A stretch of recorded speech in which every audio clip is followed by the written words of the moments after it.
Hi guys, ako si Daddy Bart. uh, Maayos po sa inyo ko alam kung sino man may ng pamilya. Maaari niyo po puntahan dito po sa aking barangay sa Benicio, located Parañaque, barangay sa Benicio, Olivares Compound.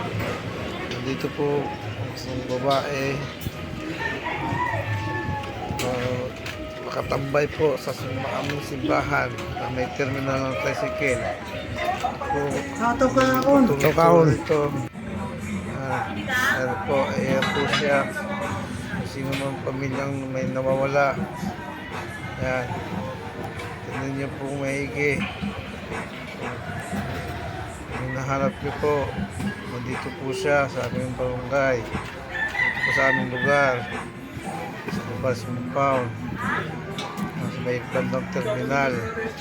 Ito lang po. Hindi naman po siya katapayan. Dito po sa aming lugar. Sa simbahan may nagbibigay po sa kanya pagkain. Ayan. Napakain po siya. Pinapaliguan po siya. Sino mong pamilya, sino po, sana po puntahan nyo po dito. Kawawa naman po. Wala po siya sa sarili. Hindi naman po siya pinapabayaan dito. Pinapakain po siya. Pinapakain, merienda. Okay.